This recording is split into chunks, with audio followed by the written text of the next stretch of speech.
একজন ওল্ড প্লেয়ারের মুখ থেকে এই কথাটা তখনই বেরোয় যখন সে তার স্কিলকে হারিয়ে ফেলে। যেই পুরানো প্লেয়ারের গেম প্লেটা দেখে আজ তোমরা হাসছো, এমন একটা সময় ছিল যাকে কাস্টম খেলার জন্য সর্বপ্রথম হায়ার করে নিয়ে যাওয়া হতো। যেই পুরনো প্লেয়ারটার গেম প্লে দেখে আজ তোমরা হাসছো, একটাবার খোঁজ নিয়ে দেখো সেই প্লেয়ারটার গেম প্লে দেখেই একটা সময় অনেক মানুষ গেম খেলা শিখেছে।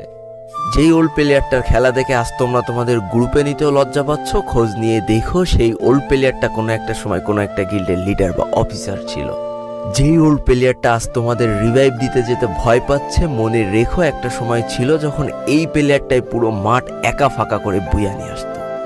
যেই নতুন প্লেয়ারগুলো শুধুমাত্র ডাইনামিক ডুয়োর সাথে গেম খেলার জন্য সারা রাত জাগো, তোমরা মনে রেখো যারা ওল্ড প্লেয়ার ছিল তারা সারা রাত খালি ট্রেনিং পিটাতো নিজেদের স্কিল ভালো করার জন্য। আমি জানি আজকের দিনের যারা অনট্যাপ মারা প্লেয়ার তারা কখনোই ফিল করতে পারবে না যে বসে জুম করে উঠে হেডশট মারার মজাটা আসলে কি ছিল। আমি জানি যেসব ওল্ড প্লেয়াররা এই গেমের থেকে হারিয়ে গিয়েছে তারা এই গেমটাকে আজও ভালোবাসে। জীবনে এমন হাজারো ওল্ড প্লেয়ার আছে যাদের ফ্রি ফায়ারই ছিল জীবনে প্রথম রাত জাগার কারণ। আমি জানি এমন হাজারো ওল্ড প্লেয়ার আছে যাদের রেজাল্ট খারাপ করারও প্রথম কারণ ছিল এই ফ্রি ফায়ার। আজকের দিনের নতুন প্লেয়াররা উচ্চ স্বরে বলে আমি ফ্রি ফায়ার গেমটাকে প্রচুর ভালোবাসি, আর যারা ওল্ড প্লেয়ার ছিল তারা বলতো ফ্রি ফায়ার আমার ইমোশন।